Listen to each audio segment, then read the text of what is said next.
أعوذ بالله من الشيطان الرجيم بسم الله الرحمن الرحيم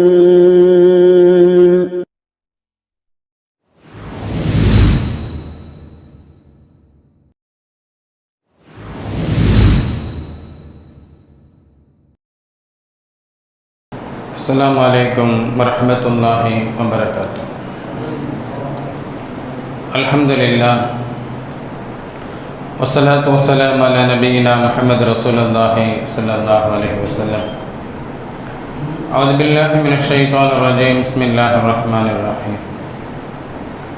قل اللهم مالك الملك تؤتي الملك من تشاء وتنزع الملك ممن تشاء وتعز من تشاء وتذل من تشاء بيدك الخير இன்னக அலா குல்லி ஷைஇன் கதீர்.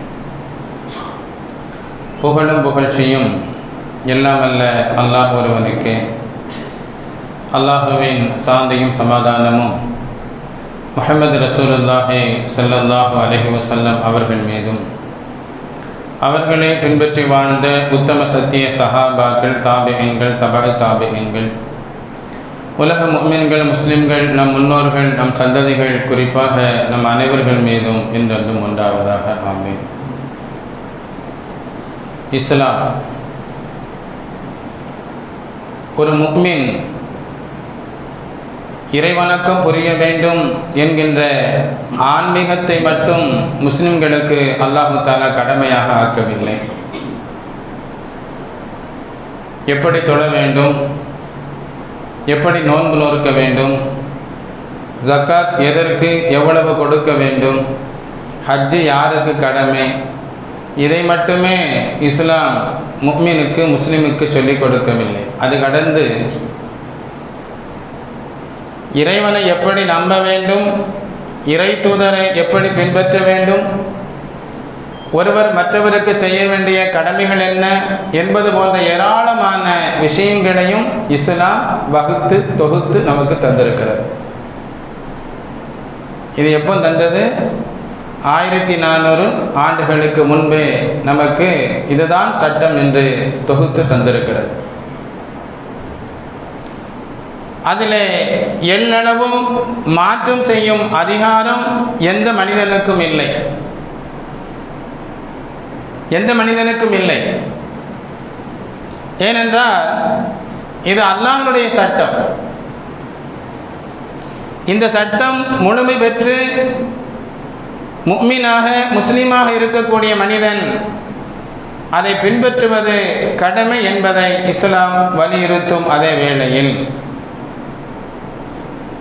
அதில் திருத்தம் செய்வதற்கோ மாற்று கருத்து சொல்வதற்கோ, தான் பெரியவன் என்பதற்காக, பதவி படைத்தவன் என்பதற்காக, செல்வம் உடையவன் என்பதற்காக, ஆன்மீகத்தில் திளைத்தவன் என்பதற்காக ஏதாவது ஒரு மாற்றத்தை செய்யணும் அப்படின்னு சொல்லி யாராவது சொன்னால் அவன் யாராக இருந்தாலும் இஸ்லாத்தின் விரோதியாகத்தான் அவன் பார்க்கப்படுவான்.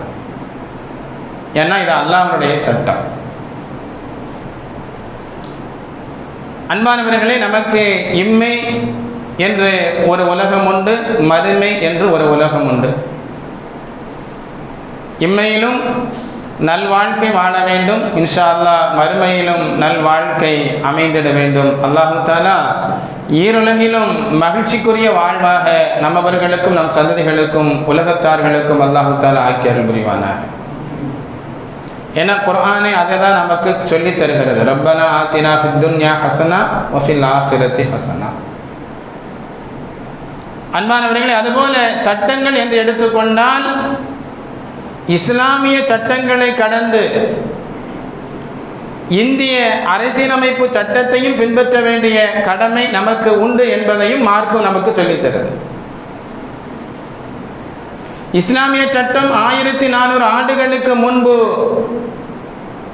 தெளிவு பெற்று நம்மவர்களுக்கு கொடுக்கப்பட்டது என்று சொன்னால், இந்திய அரசியலமைப்பு சட்டம் என்பது 1950 ஜனவரி 26 நம்மவர்களுக்கு ஒப்படைக்கப்பட்டது.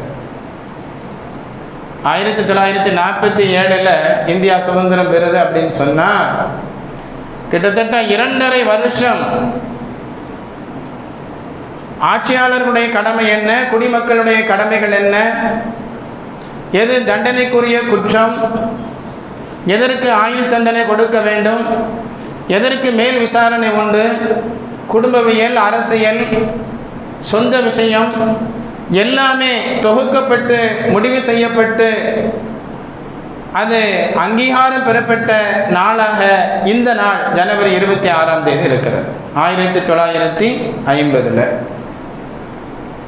டாக்டர் அம்பேத்கர் அவர்களுடைய தலைமையின் கீழ் ஒரு குழு அமைக்கப்பட்டு மிகச் சிறப்பாக அதை செயல்படுத்தினார்கள் என்றாலும் அந்த குழுவில் ஏராளமான முஸ்லிம்கள், குறிப்பாக ஆலிம் பெருமக்கள் அதில் இருந்தார்கள். ஏன்னா இந்திய அரசியலமைப்பு சட்டத்தில் ஒவ்வொரு மதத்திற்கும் சில விஷயங்களில் உரிமைகள் கொடுக்கப்படும். உதாரணமாக முஸ்லீம் பர்சனல் லா அப்படின்னு சொல்லி ஒரு தனி பிரிவு இருக்கும். திருமண விஷயங்கள், சொத்து பிரச்சனைகள், இது போன்ற விஷயங்களில் என்ன செய்ய முடியாது, பொது சட்டம் உள்ள வர முடியாது. அது முஸ்லிம்களுக்கான தனி சட்டமாக இருக்கும். அப்போ அதையெல்லாம் தெரிந்து கொள்வதற்கு ஆலிம்கள் அங்கே அவசியம். ஆலிம் பெருமக்களும் அங்கே அந்த குழுவில் இருந்தார்கள். முடிவாக 1950 ஜனவரி 26ஆம் தேதி இந்திய அரசியலமைப்பு சட்டம் என்பது இதுதான் என்று முடிவு செய்யப்பட்டு அங்கீகாரம் பெறப்பட்டது. அந்த நாளாக இந்த நாள் இருக்கிறது. அல்ஹம்துலில்லாஹ். அந்த அங்கீகாரம் பெறப்பட்ட இந்த நாளைத்தான் நம்ம குடியரசு தினம் அப்படின்னு சொல்லி சொல்கிறோம். முதல்ல குடியரசு, இன்னும் ஜனநாயகம் அப்படிலாம் சொல்கிறோமே அப்படின்னா என்ன? ஆப்ரஹாம் லிங்கன் அவர்தான் முதலாக இந்த வார்த்தைக்கு தெளிவான விளக்கத்தை சொன்னவர். மக்களால், மக்களுக்காக, மக்களை ஒருவரை தேர்வு செய்வது குடியரசு. இந்த வார்த்தைக்கு எந்த விதமான கருத்து முரண்பாடும் இல்லாமல் எல்லோர்களும் அங்கீகரித்தார்கள். ஏனென்றால் அதுதான் உண்மை. மக்கள் முடிவு செய்கிறார்கள், தன்னை யார் ஆள வேண்டும் என்கிற உரிமை இருக்கிறது. இந்த உரிமையை பெற்றுத்தந்த நாளாக இந்த நாள் இருக்கிறது. இது குடியரசு நாள். அரசியலமைப்பு சட்டத்தில் பல விஷயங்கள் ஆராயப்படுகிறது, பேசப்படுகிறது. அதில் 2 முக்கியமான விஷயம், எல்லா தரப்பு மக்களுக்கும் சமநீதி கிடைப்பது. அவன் யாராக இருந்தாலும், எந்த மதத்தை சார்ந்தவனாக இருந்தாலும் சரி, எல்லோர்களுக்கும் சமநீதி கிடைப்பது. இரண்டாவது, அவரவர்களுடைய மத வழிபாட்டின் பிரகாரம் சுதந்திரமாக செயல்படக்கூடிய உரிமையை கொடுப்பது. இந்த 2 முத்தாய்ப்பான 2 விஷயங்கள். இன்றைய சமீப காலங்களில் இந்த 2ம் நிலை பெற்று இருக்கிறதா என்று நாம் யோசித்தால் பெரும்பாலும் இல்லை என்று சொல்பவர்கள் அதிகம். காரணம், அப்படித்தான் நிலைமை இருக்கிறது. சிலர்கள் அரசியலில் பெற்ற பதவி மோகங்களுக்காக, பொன் பொருளுக்காக, உயிர் பயத்திற்காக அல்லது தான் கொண்ட கொள்கைக்காக வேண்டி ஒரு சாராருக்கு மட்டும் உதவி செய்யக்கூடிய, ஒரு சாராருக்கு மட்டும் செயல்படக்கூடிய அரசாக சிலர்கள் தன்னுடைய வாழ்க்கையை அமைத்துக் கொள்கிறார்கள். தவறாக அரசை பயன்படுத்துகிறார்கள். அன்பானவர்களை, இஸ்லாம் இருக்கிறது ஒரு ஆட்சியாளர் எப்படி இருக்க வேண்டும் என்று சொல்லி கொடுக்கும் போதே மறுமையை பயந்துகொள், அல்லாஹுவை பயந்துகொள், இதோடு உலகம் முடிஞ்சிடாது, மறுமை அப்படின்னு சொல்லி ஒன்று இருக்குது, இங்கே நீ சரியாக நடந்தால் தான் நாளை மறுமையில் நீ ஜெயிக்க முடியும் என்பது போன்ற விஷயங்களை ஈமான் தொடர்பாக அவனுடைய உள்ளத்தில் ஞாபகப்படுத்தி கொண்டே இருக்கும். இறைவனுடைய அச்சத்தை அது ஊட்டிக்கொண்டே இருக்கும். மறுமையில் கொடியவர்களுக்கு கிடைக்கும் தண்டனை என்ன என்பதை சொல்லிக்கொண்டே இருக்கும் இஸ்லாம். அதனால்தான் இஸ்லாமிய ஆட்சியாளர்களுடைய வரலாறுகளை நாம் படித்து பார்க்கும்போது ரொம்ப ஆச்சரியமாக இருக்கும். நாம் இந்த உலகத்தில் சில ஆட்சியாளர்கள் தவறாக போவதற்கு சில காரணங்கள் உண்டு. பதவி மோகம், பணம் காசுகள் மீது இருக்கக்கூடிய ஆசை, உயிர் பயம் அல்லது தான் கொண்ட கொள்கை, இது போன்ற பல காரணங்கள் இருக்கும். இஸ்லாத்தில் ஒரே ஒரு விஷயம்தான், அல்லாஹ் நாளைக்கு ஏன் இப்படி செஞ்சேன்னு கேட்பான். அந்த ஒரு உணர்வு, அல்லாஹ்வுடைய அச்சம் அந்த ஆட்சியாளனை சரியான ஒரு பாதையிலே அவனை பயணிக்க தூண்டும். எந்த வழியில தவறான விஷயங்கள் வந்தாலும் அது தடுத்து நிறுத்தும். சையதுனா உமர் ரலியல்லாஹு தஆலா அன்ஹு அவர்கள் ஜனாதிபதியாக இருக்கக்கூடிய நேரம் தன்னுடைய வீட்டுக்கு வர்றாங்க. தன்னுடைய வீட்டில் 2 தலையணைகள் இருக்கிறது. இதற்கு முன்னாடி இல்லை, இப்போ 2 தலையணை இருக்குது. அது எப்படிப்பட்ட தலையணை அப்படின்னு சொன்னால், அரசர்கள் அரசவையில் சாய்ந்து இருக்கக்கூடிய வகையில் அமைக்கப்பெற்ற 2 தலையணைகள். நல்லா சொகுசாக இருக்கும். உமர் ரலியல்லாஹு அன்ஹு அவங்க கேட்டாங்க தன்னுடைய மனைவியிடத்தில், இதை யார் கொண்டு வந்து கொடுத்தார்? விசாரித்தார். இந்த விசாரிப்பு என்பது அது உண்மையிலே இருக்கணும். பிள்ளைகளாக இருந்தாலும் சரி, கட்டிய மனைவியாக இருந்தாலும் சரி, உறவாக இருந்தாலும் சரி, திடீரென ஒரு பொருள் அவரிடத்தில் இருக்கிறது என்று சொன்னால், இது ஏது, யார் தந்தா, எங்கே வாங்கின, எப்படி கிடைச்சது என்பது போன்ற விசாரணைகள் இருக்கணும். பிள்ளைங்க கையில் காசு பொருள்து அல்லது புதிய பொருள் இருக்கிறது அப்படின்னு சொன்னால் ஏன்னு விசாரிக்கணும். அப்படி நம்ம விசாரிக்கின்ற போதுதான் சில விஷயங்கள் நாம் தெரிந்து கொள்ள முடியும். அவனை ஊக்கப்படுத்தும் விஷயமாக இருந்தால் ஊக்கப்படுத்துவதற்கும், அவனுக்கு புத்தி சொல்லக்கூடிய விஷயமாக இருந்தால் புத்தி சொல்லிக் கொடுப்பதற்கும், கண்டிக்க வேண்டிய விஷயமாக இருந்தால் அவனை கண்டித்து வளர்ப்பதற்கும் இந்த கேள்வி ஒரு காரணமாக இருக்கும். உமர் ரலியல்லாஹு தஆலா அன்ஹு அவங்க கேட்டாங்க தன்னுடைய மனைவியிடத்தில், இந்த தலையணையை யார் கொண்டு வந்து தந்தது, அல்லது விலைக்கு வாங்கினியா அப்படின்னு சொல்லி கேட்டாங்க. அந்த அம்மா சொன்னாங்க, ஒரு மனிதர் என்னிடத்தில் கொண்டு வந்து கொடுத்தார். யார் அது? இன்னார் என்று அந்த பெண்மணி சொன்னபோது உமர் ரலியல்லாஹு தஆலா அன்ஹு அவங்க கோபமாக சொன்னார்கள், அல்லாஹு தஆலா அவரோடு போர் செய்வானாக, அல்லாஹு தஆலா அந்த மனிதனோடு போர் தொடுப்பானாக. அந்த மனிதன் அரசவையில் இருக்கக்கூடிய ஒருவன் தன்னிடத்தில் ஒரு தேவைக்காக வேண்டி வந்தான். நான் அதை மறுத்தேன். ஏன்னா தேவை சரியாக இருந்தால் அதை அவர்கள் செய்து கொடுப்பார்கள். முறையற்றதாக இருந்தால், மார்க்கத்திற்கு அப்பாற்பட்டதாக, பிற மனிதன் பாதிக்கக்கூடிய வகையில் அல்லது அவனுக்கு தீங்காக அமையக்கூடிய வகையில் ஏதோ ஒன்றாக இருந்தால் அது என்ன செய்யப்படும்? மறுக்கப்படும். உமர் ரலியல்லாஹு அன்ஹு அவங்க சொன்னாங்க, நான் அதை மறுத்தேன். ஏதோ இப்போது உன்னிடத்தில் 2 தலைகணிகள் கொடுத்து என்னை சமரசம் செய்வதற்கு அவன் முயற்சிக்கிறான். அந்த 2 தலையினை எடு அப்படின்னு சொல்லி எடுத்தாங்க.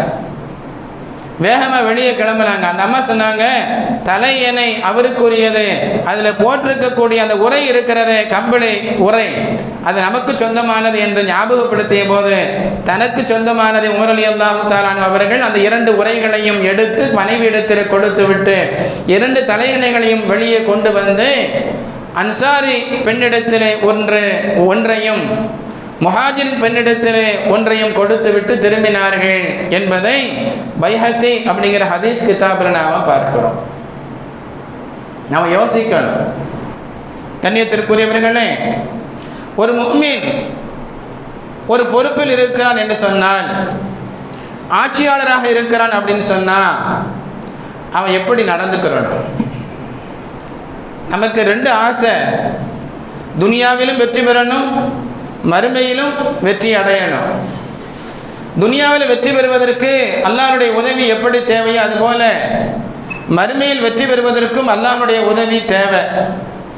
அதனால தான் அதிகமாக ரப்பனா ஆத்தினா ஃபித் துன்யா ஹஸனா ஃபில் ஆখিরাতি ஹஸனா அப்படிங்கிற துஆவை என்ன செய்யணும்? அதிகமாக நாம் துஆ கேட்கணும்.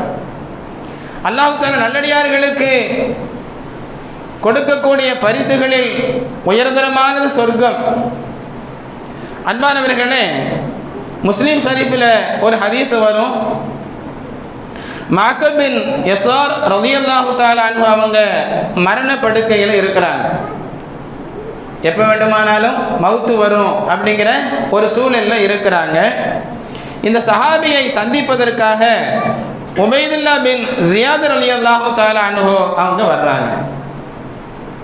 இப்போ படுக்கையில் இருக்கக்கூடிய சஹாபி தன்னை சந்திக்க வந்த சஹாபி இடத்துல சொல்றாங்க, நான் உங்களுக்கு ஒரு ஹதீஸை சொல்லட்டுமா, நான் உங்களுக்கு ஒரு ஹதீஸை சொல்லட்டுமா, நான் படுக்கையில் மட்டும் இப்போது இல்லாதிருந்தால், மரண நேரம் நெருங்கிருச்சு என்பது நான் உணராமல் இருந்தால் இந்த ஹதீஸை இப்போ கூட நான் அவங்கள்ட்ட சொல்ல மாட்டேன். ஆனால் எனக்கு புரியுது, நான் மரணத்தை நெருங்கிவிட்டேன் என்பது எனக்கு தெரிகிறது. அதனால் நான் இப்போ சொல்கிறேன். முஹம்மது ரசூலுல்லாஹி ஸல்லல்லாஹு அலைஹி வஸல்லம் அவர்கள் சொன்னார்கள், முஸ்லிம்களுக்கு உண்டான தேவைகளை நிறைவேற்றி கொடுக்கக்கூடிய அந்த பொறுப்பை ஒரு ஆட்சியாளர் பெற்றிருந்தால்,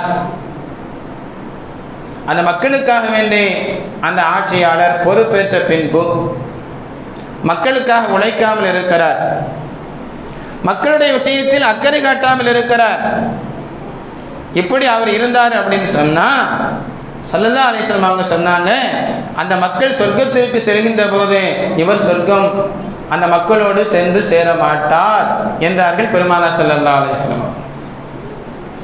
ஒரு ஆட்சியாளர் மக்களுடைய விஷயத்தில் கவனமா இருக்கணும், அதில் அக்கறை காட்டணும். இல்லை அப்படின்னு சொன்னா அவர் சொர்க்கம் செல்லாமல் இருப்பதற்கு இதுவே காரணமாக அமைந்துவிடும் என்றார்கள் முஹம்மது ரசூலுல்லாஹி ஸல்லல்லாஹு அலைஹி வஸல்லம் அவர்கள். அன்பானவர்கள், அதுபோல அபுதாவுத் அப்படிங்கிற கிதாபில் ஒரு ஹதீஸ் வரும். ஸல்லல்லாஹு அலைஹி வஸல்லம் அவர்கள் சொல்வார்கள், முஸ்லிம்களுடைய விவகாரங்களில் ஒரு மனிதருக்கு பொறுப்பு ஒப்படைக்கப்பட்டிருக்கிறது. இவருக்கென்று ஒரு பொறுப்பு. ஆனால் அந்த பொறுப்பை ஏற்றுக்கொண்ட அவர், அந்த பதவியில் இருக்கக்கூடிய அந்த மனிதர் மக்களுடைய தேவைகளை நிறைவேற்றாமல் இருக்கிறார், மக்களுடைய அவசிய தேவைகள் அறிந்து அதை செயல்படுத்தாமல் இருக்கிறார், மக்கள் வறுமையில் இருக்கிறார்கள், வறுமையை போக்குவதற்குண்டான எந்த முயற்சியும் செய்யாமல் இருக்கிறார் அப்படின்னு சொன்னா ஸல்லல்லாஹு அலைஹி வஸல்லம் அவங்க சொன்னாங்க, அல்லாஹ் சுப்ஹானஹு வ தஆலா இந்த மனிதனுடைய தேவையை நிறைவேற்றுவதிலும் அடிப்படையான விஷயங்களை நிறைவேற்றி கொடுப்பதிலும் இவனுடைய வறுமையை போக்கும் விஷயத்திலும் அல்லாஹ் தஆலா கண்டுகொள்ளாமல் இருப்பான். யார் சொல்றா? ஸல்லல்லாஹு அலைஹி வஸல்லம் அவர்கள் சொல்கிறார்கள். அப்போ ஒரு பொறுப்பில் இருக்கக்கூடிய மனிதர் தனக்கு கீழ் இருக்கக்கூடிய மனிதனுடைய நிலைகளை அறிந்து செயல்பட வேண்டும் என்பதை இஸ்லாம் நமக்கு சொல்லித் தருகிறது. நீ சொர்க்கம் போகணுமா, உன்னுடைய தேவையை நீ எப்படி கவனமாக இருப்பாயோ செயல்படுத்துவாயோ, அதுபோல நீ யாருக்கு பொறுப்பாளியாக இருக்கிறாயோ அவருடைய விஷயத்திலும் கவனமாக இருக்கணும் என்பதை சொல்லித் தரக்கூடிய மார்க்கமாக இஸ்லாம் இருக்கிறது. அல்லாஹ் உன்னுடைய தேவைகளை நிறைவேற்றி தர வேண்டுமா, அல்லாஹ் உன்னுடைய வறுமையை போக்க வேண்டும் என்று ஆசைப்படுகிறாயா, உனக்கு கீழ் உன்னுடைய அதிகாரத்திற்கு கீழ் யார் இருக்கிறார்களோ அவர்களுடைய வறுமையை போக்குவதற்கு நீ முயற்சி செய்யணும். அவர்களுடைய தேவை அறிந்து அவர்களுடைய தேவைகளை நிறைவேற்றி கொடுக்கும் விஷயத்தில் நீ அக்கறை காட்ட வேண்டும். இப்படி இருந்தால்தான் அல்லாஹும் உன்னுடைய விஷயத்தில் கவனம் செலுத்துவான் என்பதை பெருமானார் ஸல்லல்லாஹு அலைஹி வஸல்லம் அவர்கள் நமக்கு சொல்லித் தருகிறார்கள். இஸ்லாமிய வரலாற்றில் ஏராளமான சான்றுகள் இருக்கிறது. ஒரு ஆட்சியாளர் குடிமக்களுடைய விஷயத்தில் எவ்வளவு கவனமாக இருக்க வேண்டும் என்பதற்கு ஏராளமான வரலாற்று நிகழ்வுகள். சையதுனா உமர் ரலியல்லாஹு தஆலா அன்ஹு அவர்கள் தொடர்பாக அவர்களுடைய வாழ்க்கையில் நடந்த ஒரு நிகழ்வு தாரிகுத் தபரி என்று சொல்லக்கூடிய நூலில் ஒரு செய்தி பதிவு செய்யப்பட்டிருக்கு. சையதுனா உமர் ரலியல்லாஹு தஆலா அன்ஹு அவர்களுக்கு ஒரு வழக்கம், ஒரு பழக்கம், இரவு நேரத்தில் தன்னுடைய வீட்டிலிருந்து புறப்பட்டு மக்களுடைய வாழ்வு முறை எப்படி இருக்கிறது என்பதை தெரிந்து கொள்வதற்கு வெளியிடங்களுக்கு அப்படியே போயிட்டு வருவாங்க. தான் இருக்கின்ற நகரத்திலிருந்து ஒரு 3 மைல் தூரத்தில் இருக்கக்கூடிய பகுதிக்கு ஒரு நாள் இரவு அவங்க போகிறாங்க. ஒரு சின்ன குடில், அந்த குடிலில் ஒரு அம்மா உணவு சமைத்து கொண்டிருக்கிறார்கள். உமர் ரலியல்லாஹு தஆலா அன்ஹு அவர்கள் அவர்களுடைய வாழ்வு முறை எப்படி இருக்கிறது, ஏதாவது தேவை இருக்குதா என்பதை தெரிந்து கொள்ளும் நோக்கத்தில் சலாம் சொன்னாங்க. நாங்கள் கொஞ்ச நேரம் அமரலாமா அப்படின்னு சொல்லி அனுமதி கேட்டாங்க. அங்கே அனுமதி கொடுக்கப்பட்டது. கொஞ்ச நேரம் அங்கே உட்கார்ந்தாங்க. உமர் ரலியல்லாஹு அன்ஹு அவங்க கேட்டாங்க அந்த அம்மாட்ட, நீங்கள் என்ன செய்கிறீங்க, என்ன சமைக்கிறீங்க அப்படின்னு சொல்லி கேட்டாங்க. அந்த அம்மா சொன்னாங்க, ஏன்னா அந்த அம்மாவுக்கு தெரியாது இவர் தான் உமர் என்று தெரியாது. அந்த அம்மா சொன்னாங்க, நான் பானையிலே உணவு எதையும் சமைக்கவில்லை, இதோ என்னுடைய பிள்ளைகள் விளையாடி கொண்டிருக்கிறார்கள், அவர்கள் சிறிது நேரத்தில் பசியால் அழுவார்கள், நான் இங்கே அடுப்பு மூட்டி ஒரு பானையை வைத்து அதில் கொஞ்சம் தண்ணீரை வைத்து நான் சமைப்பதை போல பாசாங்கு செய்து கொண்டிருக்கிறேன், இதை பார்க்கும் அந்த பிள்ளைகள் அழாமல் விளையாடி கொண்டிருக்கிறார்கள், இதோ பாருங்கள். அவர்கள் விளையாடி விளையாடி களைத்து ஒரு நேரத்தில் உறங்கி விடுவார்கள், அது வரைக்கும் நான் என்ன செய்வேன், இப்படியே நான் செய்து கொண்டிருப்பேன் என்பதாக அந்த அம்மா சொன்னாங்க. உமர் ரலியல்லாஹு தஆலா அன்ஹு அவர்கள் ஆட்சி பொறுப்பில் இருக்கக்கூடிய நேரம் அது. உமர் ரலியல்லாஹு அன்ஹு அவங்க கேட்டாங்க அந்த அம்மாட்ட, உங்களுக்கு பொறுப்பாளியாக உமர் இருக்கிறார, உமரை பற்றி நீங்கள் என்ன நினைக்கிறீங்கன்னு கேட்டாங்க. அந்த அம்மா சொன்னாங்க, அந்த உமரை பற்றி அல்லாஹ்விடத்தில் நாளை நான் முறையிடுவேன் அப்படின்னு சொல்லி சொன்னாங்க.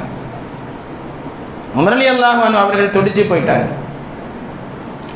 கேட்டாங்க அந்த அம்மாட்ட, உங்களுடைய நிலைமை அவருக்கு எப்படி தெரியும், இப்படி ஒரு வார்த்தை சொல்லிட்டீங்களே, அல்லாஹ்விடத்தில் நான் முறையிடுவேன் என்று சொல்லிட்டீங்களே, உங்களுடைய நிலைமை அவருக்கு எப்படி தெரியும்? அந்த அம்மா திருப்பி கேட்டாங்க, அவர் தானே பொறுப்பாளர், அவர் தானே ஆட்சியாளர், அவருடைய பொறுப்பின் கீழ் தானே நாங்கள் இருக்கிறோம், எங்களுடைய நிலைமை அவருக்கு எப்படி தெரியாமல் இருக்கும் அப்படின்னு சொல்லி எதிர்கேள்வி கேட்டாங்க. உட்கார மனம் இல்லாமல் அங்கிருந்து எழுந்து சென்றார்கள். 3 மைல் தூரம் உணவு கூடாரத்திற்கு சென்ற உமர் ரலியல்லாஹு தஆலா அவர்கள் அதிகமான உணவுகளை ஒரு சுமையாக கட்டி தன்னுடைய பணியாளனை அழைத்து சொன்னாங்க, இதை என்னுடைய தோளில் நீ தூக்கி வை அப்படின்னு சொல்லி சொன்னாங்க. வேலை செய்யக்கூடிய நபர் பதறிட்டார். ஜனாதிபதி இப்படி சொல்கிறாங்களே அப்படின்னு சொல்லி உமர் ரலியல்லாஹு அன்ஹு அவங்ககிட்ட சொன்னாங்க, நீங்கள் சுமக்க வேண்டாம், எங்கே போகணும்னு சொல்லுங்கள், நான் சுமந்து வருகிறேன் அப்படின்னாங்க. உமர் ரலியல்லாஹு அன்ஹு அவர்கள் மீண்டும் கேட்டார்கள், இல்லை இல்லை, அதை என்னுடைய தோளில் அதை தூக்கி வை, அது போதும்.